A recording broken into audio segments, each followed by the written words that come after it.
really understand who are the unique set of people out there that might be willing to pay more for you. Instead of trying to go to a general audience, which may or may not be interested in paying you more for something unique about your product, really trying to understand who is that core set of people that will find real value and be willing to pay for that value. Coffee's for closers only. So we've established my proposal is sound in principle. Now we're just haggling over price. Let's see how much we're going for on eBay. Man, it's the same as Dunkin' Donuts. Costs 15 times the price. Today's podcast is sponsored by Jennings Executive Search. I had a great conversation with John Jennings about the skills needed in different pricing roles. He and I think a lot alike. If you're looking for a new pricing role, or if you're trying to hire just the right pricing person, I strongly suggest you reach out to Jennings Executive Search. They specialize in placing pricing people. Say that 3 times fast. Welcome to Impact Pricing, the podcast where we discuss pricing, value, and the measured relationship between them. I'm Mark Stiving, and I run boot camps to help companies get paid more. Our guest today is Ashish Gupta. Here are 3 things you want to know about Ashish before we start. He is the founder and CEO of ScaleUp Exec. They're placing fractional COOs into small and mid-sized businesses. He has ran and sold at least 3 companies, maybe more, that I couldn't find. He's probably my favorite thing. He started his career at Anheuser-Busch. Welcome, Ashish. Thank you. Very nice to be here with you, Mark. It is nice to have you here. Do you drink beer? Interestingly, I was probably the only non-alcoholic, I was the only non-drinker in the whole company.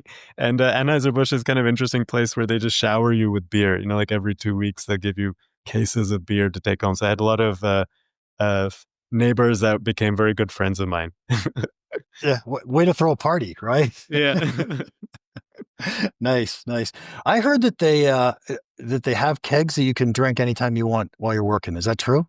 They stopped doing that in, I think, the 90s. Because apparently before that period, they did have, and all of their office break rooms had beer in the fridges.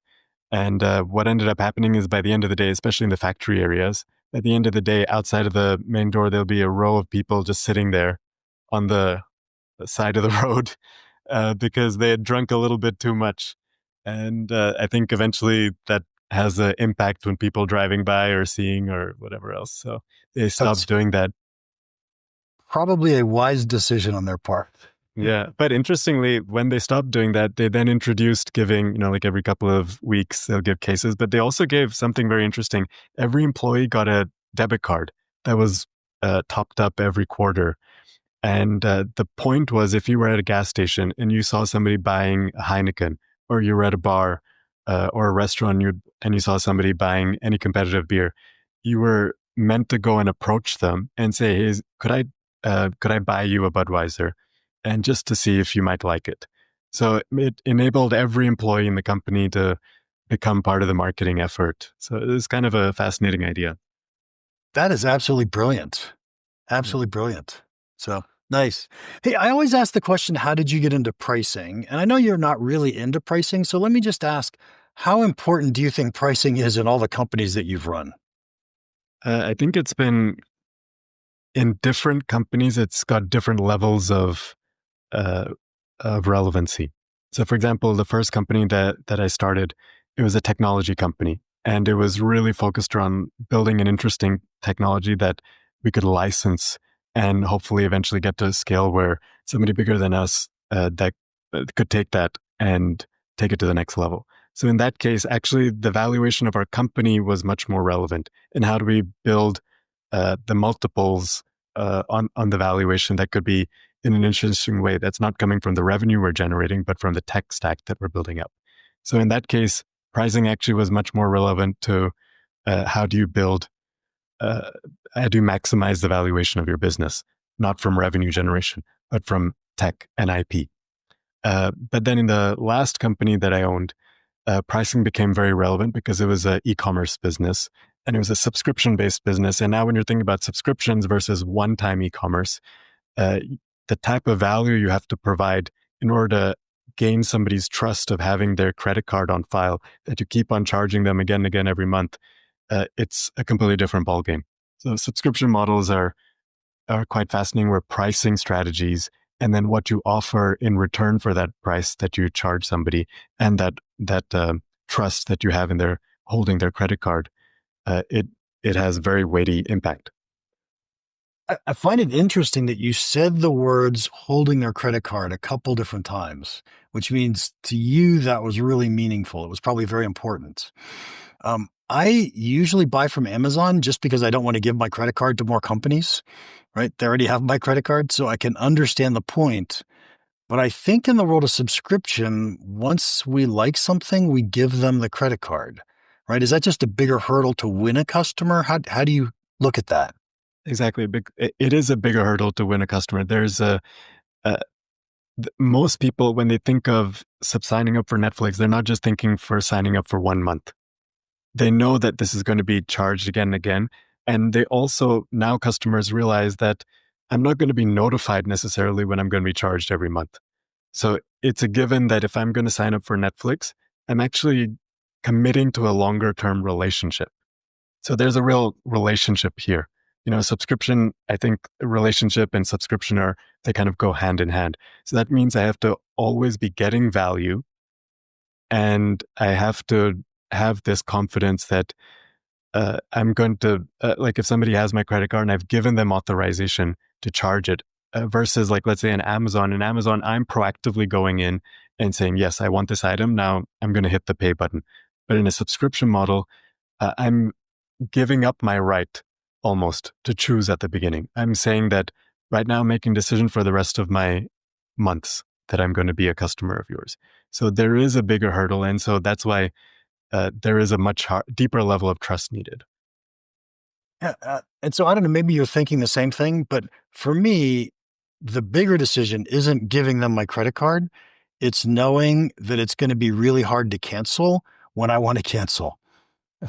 Exactly. I think that's hand in hand. That goes hand in hand. So one is that I'm going to continue paying for a long time. And one of the reasons I'm going to be paying for a long time, because I might think that either I may not remember to cancel, or if I do eventually want to cancel, that I'm going to have to work for it.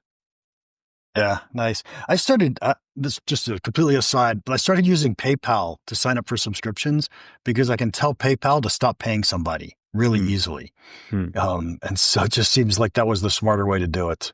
Yeah. And I think even like Shopify, for example, is doing the same thing. Now there's Shop Pay, and they've been doing this for several years. So you give your credit card to Shopify, and then now through all the websites that use Shopify in the back end, you can pay through Shop Pay. Instead of individually putting your credit card in a lot of different companies. And especially if they're small businesses and you don't know them personally, or you're just buying from them the first time, where you might have more hesitancy, especially on a subscription basis. Now, there's these different intermediaries like PayPal, you're saying, or ShopPay to help you. Yeah. So my second book, by the way, was titled Win, Keep, Grow. It was all about subscriptions. We have to win customers, keep customers, grow customers. And I'm really curious because every subscription company tries to win customers and tries to minimize churn and keep customers. But I find so few try to grow customers. In any of your companies, were you thinking about that, or do you think about that as you work with new clients that you're bringing in? Absolutely. If winning new customers, eventually it ends up being, you have to look at your churn, like you're saying. But then if your churn cannot be compensated by having a steady flow of new customers coming in, then you're working for naught. So, for example, in this e-commerce business that I was in, it was specifically in the vegan niche.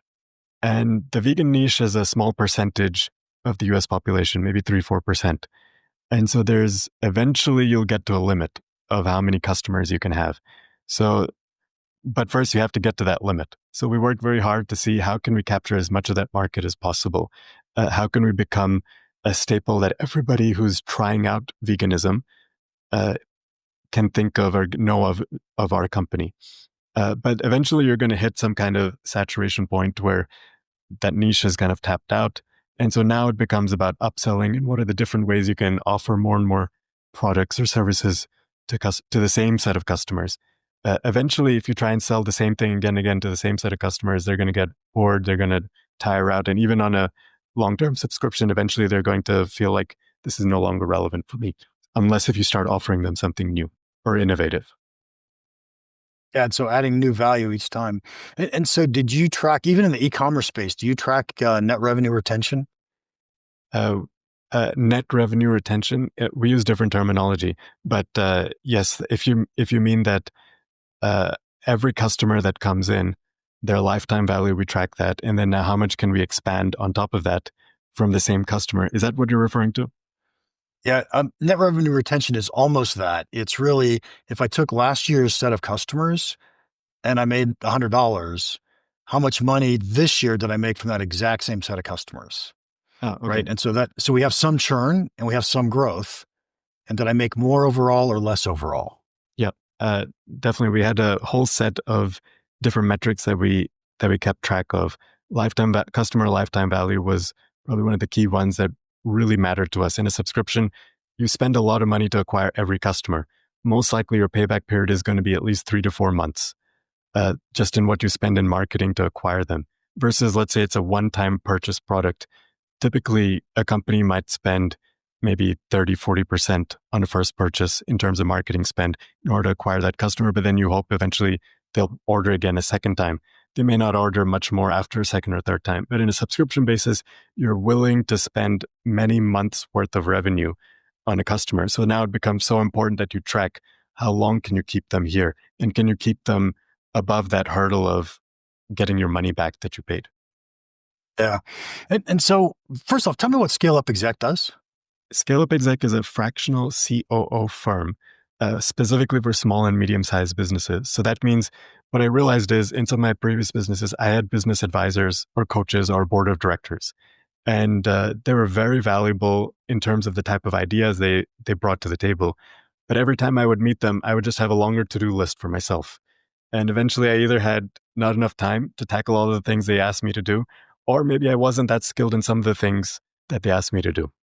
And other people might have been more skilled in that. And I may or may not have had that skill set in my team.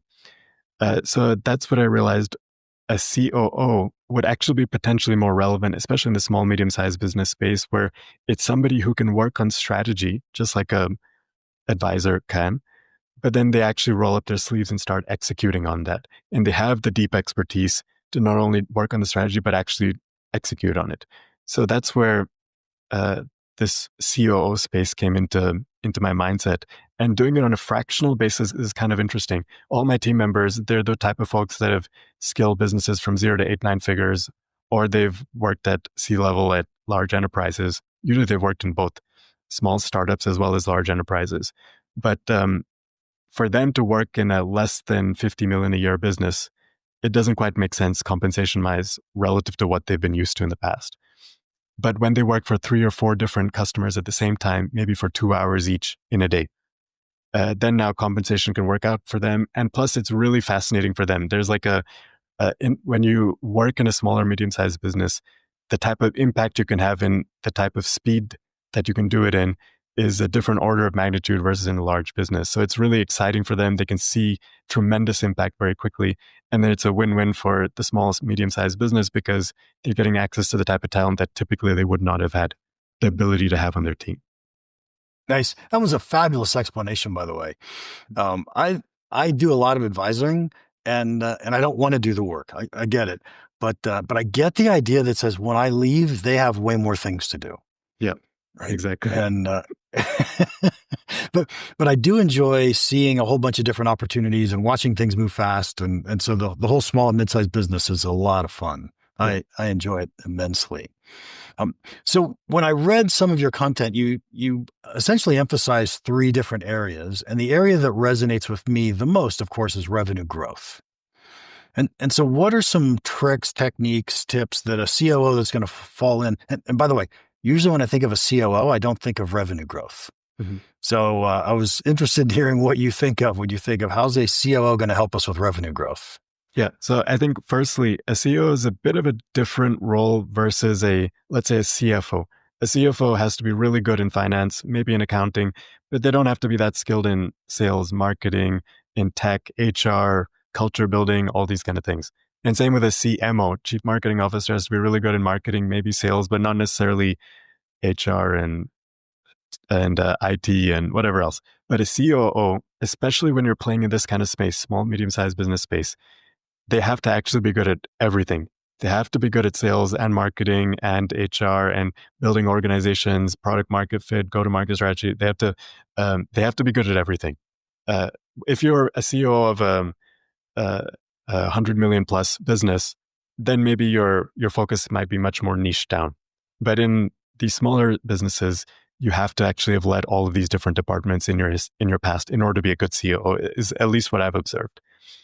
So, for example, one of our current clients, they're a commercial real estate capital broker. That means they raise money for new apartment complexes that are being built up or bought. And when I joined this company as a COO, fractional COO, I realized that they had a small customer base. It was people that they had a connection with or they'd worked with in the past. And so they had maybe 10, 15 customers. And through them, they actually built quite a bit of revenue because there were customers that would keep on coming back again and again. But then there's always a threat that if one of these customers leaves or has a change in business plan or finds a different broker or whatever else, now you're at a lot of risk. Your whole business is at a lot of risk. And so when I jumped in, and that was one of the first things that we had to work on, is diversifying their customer base. How do we start building up a wider net of customers that are not just purely referrals? Referrals work great, but depends how big your referral network is. In this case, the referral network was not great. So we started working through a bunch of different marketing and sales channels there was cold emailing, cold calling, working through different networking groups. And eventually we actually, not even eventually, within the first 3 or 4 months of implementing some of these new strategies. And I like to do it in terms of tests. So I like to say, okay, let's come up with a hypothesis of what our ICP meaning ideal customer profile, who is our ICP and where do they hang out? Do they hang out on their email? Do they hang out on certain social media groups? Do they hang out in certain organizations? Where do they hang out? So we now choose 3 or 4 places where they hang out.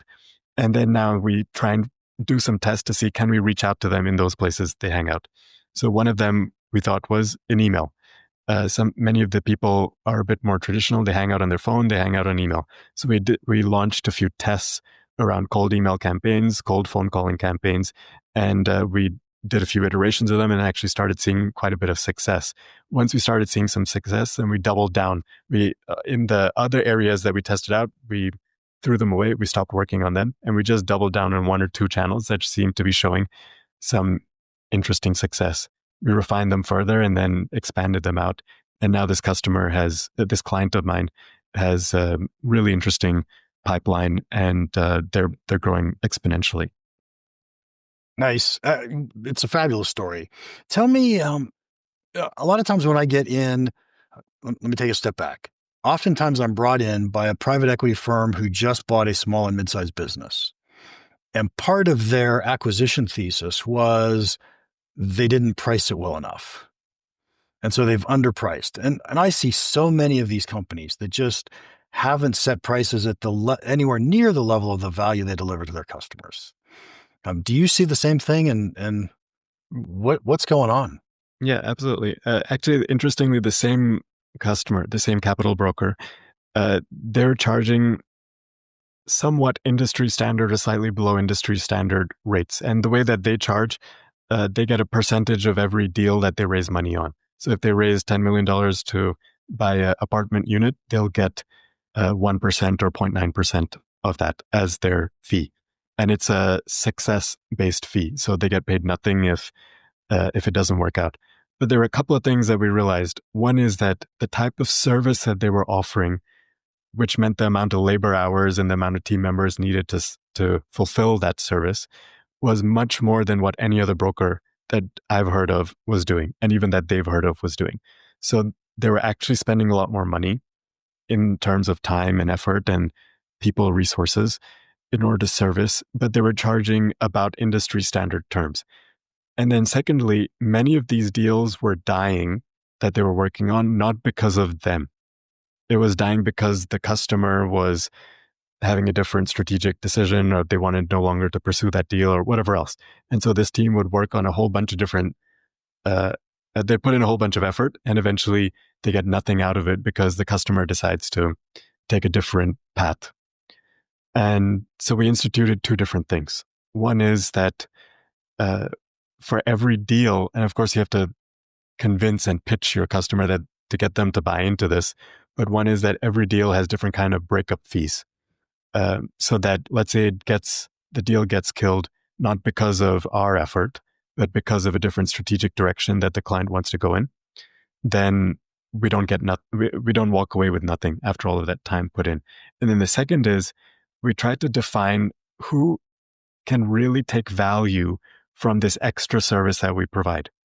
Not every customer really cares about all of this extra work that we're putting in behind the scenes.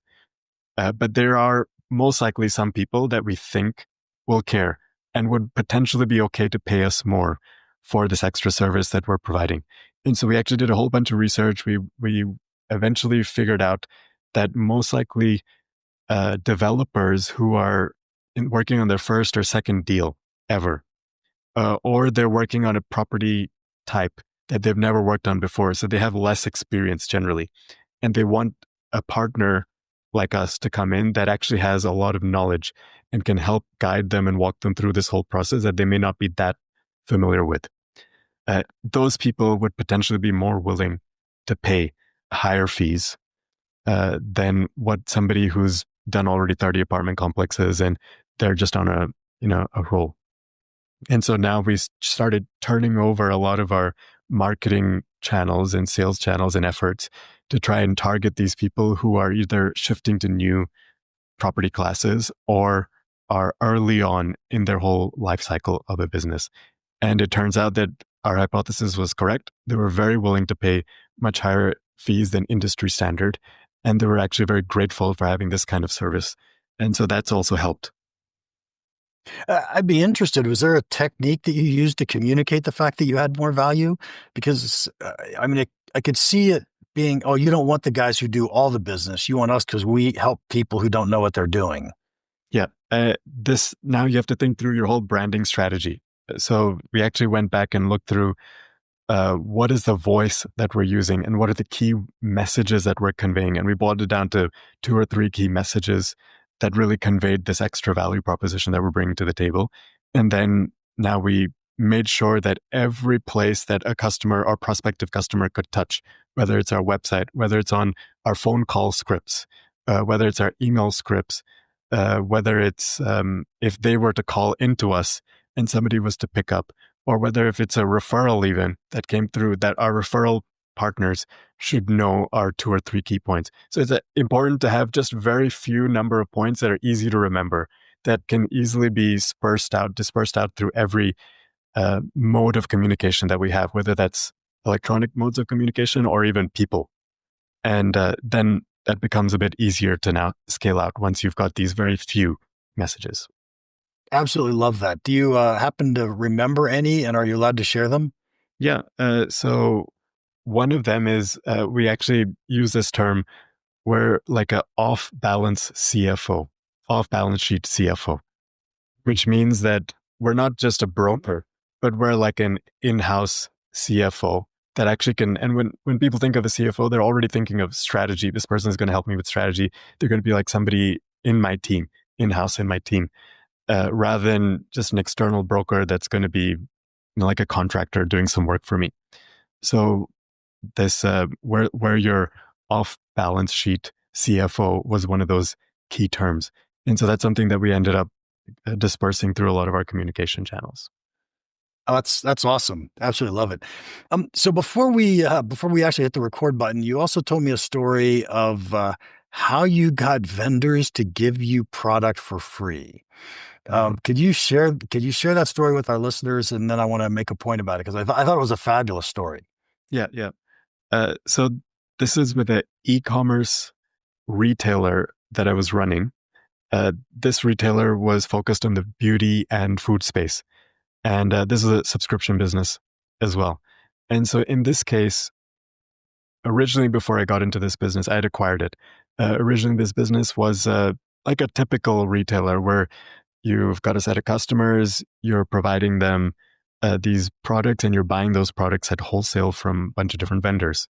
And then you make your money from that 40% margin or 50% margin that you can charge on top of what you pay to your wholesalers. But I was thinking that what are the other ways? Normally, when you negotiate with a wholesaler or with a vendor, you normally use the two levers of prospect of future business or competitive pressure. So when I go to a vendor, I say that, okay, I'm going to buy way more from you, not just to this order now, but I'm going to buy again 3 months from now, 6 months from now. And then, oh, by the way, all your other competitors are providing me XYZ pricing. Can you help lower your pricing? So those are the normal two levers that you end up using. But I thought there must be another lever possible here. And so then we started down this whole influencer strategy, or I call it like an influencer plus strategy. So there's a whole bunch of influencers on social media that exist. And if a vendor was to work with them, they'd pay them a few $1,000s, and then that social media influencer would showcase that product to their audience. And they'll get paid, by the vendor for that. So I thought if we can build out our own audience, and grow that audience to be something meaningful and have a deep connection with that audience so that they really trust us, our brand as a retailer, then we can actually talk with our vendors and say, hey, instead of we're no longer a retailer. We're really a marketing company. So I wanted to reposition ourselves from being just a typical retailer to a marketing company. And now if you were to provide your product to us, we're going to not only distribute your product to a whole bunch of people who are really interested in the specific type of niche of product that exists, but also you're going to get access to this big, deep set of relationships that we have across, eventually it ended up being over 500,000 people that we had in our audience base. So we're going to be like an influencer plus. Not only are we good like any other influencer where we can showcase your product to this deep community that we have, but we can actually get that product into the hands of many of those people so they can try it, test it, and see if they like it, and eventually they might buy more of it directly from you.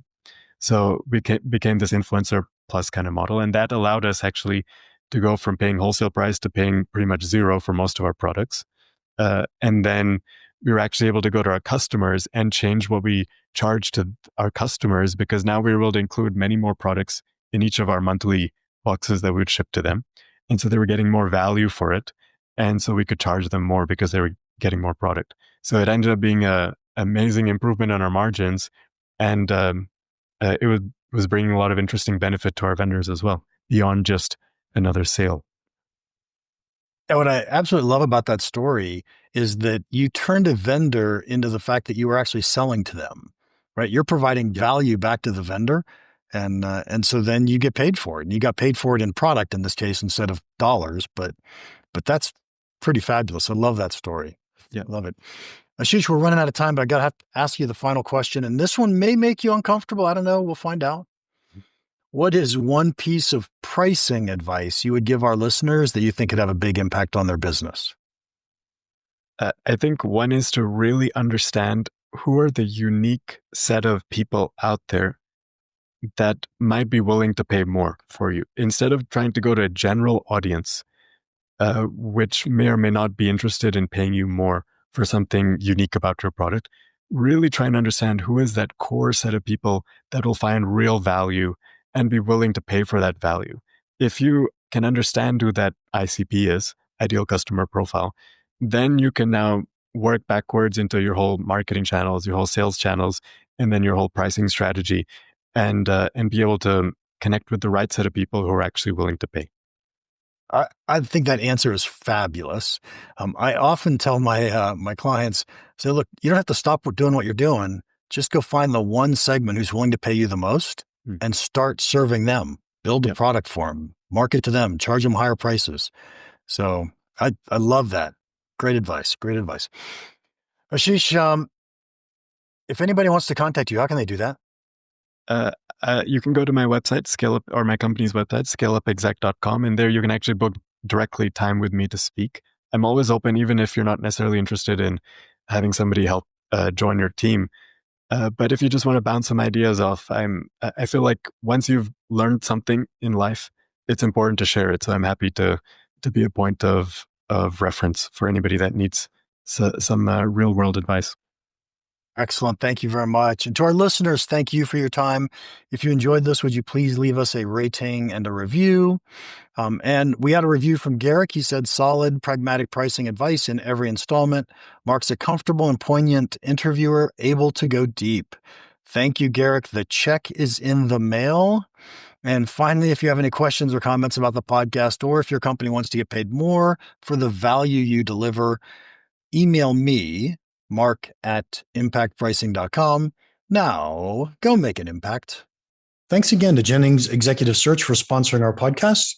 If you're looking to hire someone in pricing, I suggest you contact someone who knows pricing people. Contact Jennings Executive Search.